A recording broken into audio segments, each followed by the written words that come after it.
Like, I don't know how they do it. This recipe was inspired by my late mother. She used to make this enchilada recipe for us all the time, and I figured out a way to make keto super easy tortillas to make this thing work. It's delicious. It's easy. Don't mind the photo. Hey y'all, welcome to my channel. I'm obsessed with being happy, and I found that through meals, movement, and mentality. Here on my channel, I'm going to teach you how to navigate healthy choices, make delicious recipes, and reviews for when you're not feeling it. Subscribe below.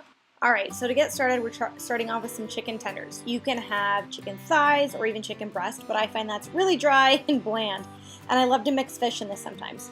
I use scissors whenever cutting chicken, especially like this, just because I find it to be so much easier, and then I want the pieces to be as symmetrical as possible, as I say in many of my videos. So as you can see, with some of the larger pieces, I cut in half, just so that way it kind of goes through evenly, if that makes sense. Chicken tenderloin can have a little bit more, you know, loin or chewy pieces, so I try to avoid those if possible. And then over on the left, I have a little bowl of heavy whipping cream and salsa. That's all that's in there. It's really basic.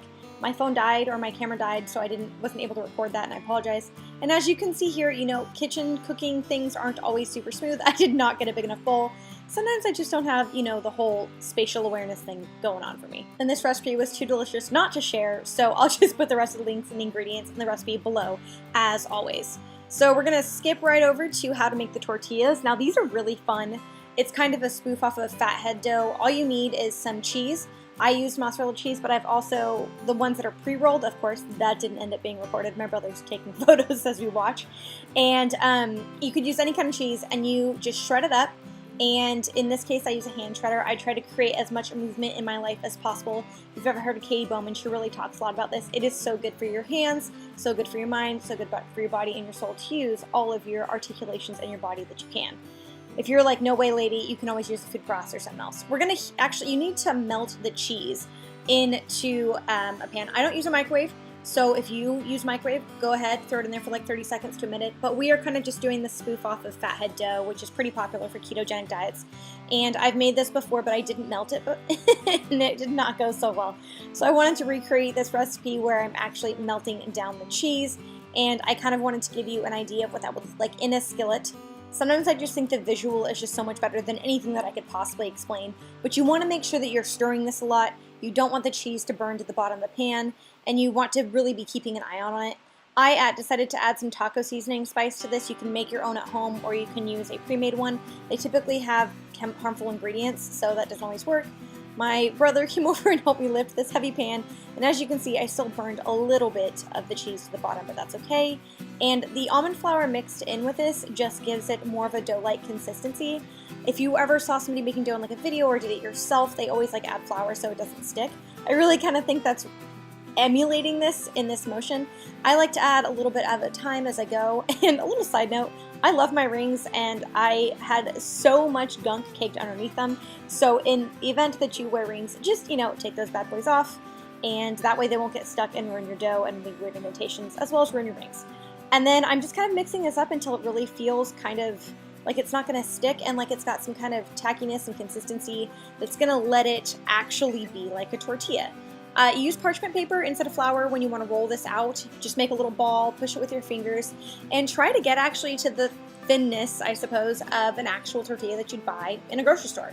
And you want to go in multiple directions to do this, and you want to be really light with the pressure. This is so easy to roll. I've rolled doughs for like wheats and products over the years before I was on keto, and it was so hard to roll. This was like a breeze, and it was so easy. As the parchment paper was essential. I've tried it without. I wouldn't recommend that. It's not so fun. I got my smallest lid. Now, you don't have to be this diva and do it like this, or be this extra, or whatever the lingo is. It's kind of just a way to make it look more official, I guess, for my purposes. I'm sort of one of that extra step. So I just literally took the heavy whipping cream and the salsa that was in the jar that the chicken had been soaking in, put it inside of the tortilla, and rolled it. All the extra pieces I kind of just smushed together. My hands were kind of covered in the heavy whipping cream and goo, and that wasn't the greatest for the dough purposes. So like rinse your hands in between if you're gonna like re-roll it. And then I just kind of rolled it back up and repeated the whole process. Now you're gonna take this, you're gonna put it in the oven, you're gonna let it cook. It's literally like the easiest thing, even making the homemade tortillas. And I gotta say, when that cheese bubbles up in the oven and it just has this golden, kind of almost burnt, that's my favorite. You don't have to cook it quite as long necessarily, and I'm just kind of divvying it up in my Tupperware so that everybody has a meal that they can take with them to work. So it doesn't look as pretty, but this tastes so good. Oh my gosh. That was it. So here we are at the end of this. It was delicious and really nostalgic for my brother and I. Please subscribe to see us for Food Fridays, and I will see you guys next week. If this is too long for you, if I talk too fast, if there's any kind of difficulty, I've got everything linked in the description box below, and on all my other social medias, I have them in shorter format. See you guys next time. Bye. I should get up. I don't want to. I'm just on the couch.